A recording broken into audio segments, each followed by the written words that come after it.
Today's 3D print. This one barely fits in the camera view.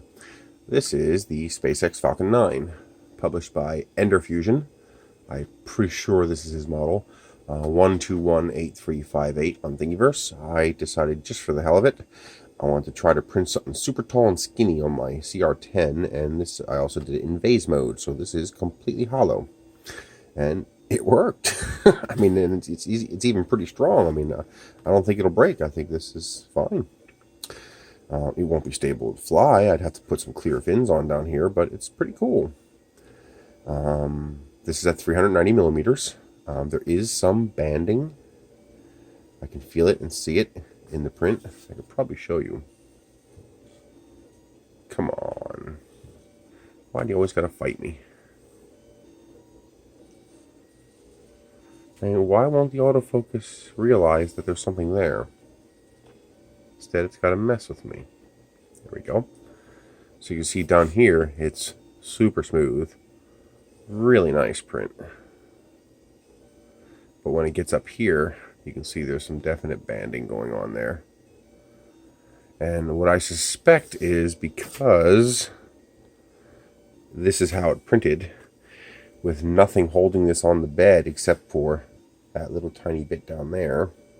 I mean, to give you an idea of how small that is, here's a Marvin. Okay.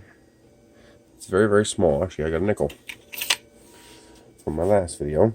Here's a nickel, showing you how small that is because of how tall this rocket actually is. Even though this is about as tall as my printer can print, it's only that small, that big. Okay, so I think what's happening is, first of all, I cranked the speed up. I had it running like 300%, but also I suspect that as it's printing higher up, the slight friction with the model itself is causing the model to very gently oscillate back and forth. It's not heavy enough that the model's mass won't cause it to do that. It's not heavy enough for that. But the contact, oh, by the way, these openings you are seeing are discrepancies because of the Vase mode print. You are actually seeing the tops of the letters, which obviously cannot be Vase printed because there would be nothing to go from here to there. So it's just a straight jump with an opening. That's expected. That's always going to happen.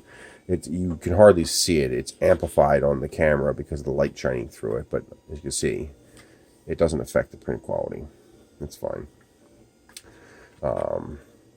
I think that's why it did that. So I think if I just slowed the print down, I'd get rid of all that banding, because my larger models do not exhibit that. And those models are more stable because they're wider.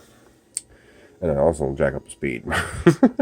I was really impatient. I wanted to finish before I woke up, so I cranked it up. But yeah, I like it. It's pretty cool. There's another guy who made one of these. TWU Elfing. He published one that's really, really detailed. I'm going to try printing his in a large scale into a flying model, something I can actually launch. This I can launch. Well, not this, but I'm going to add, fins to the back here to make it more stable, because this would not be aerodynamically stable without active control. That's it. If you like it, go get it. It's a pretty cool model. Looks nice sitting on the desk, too.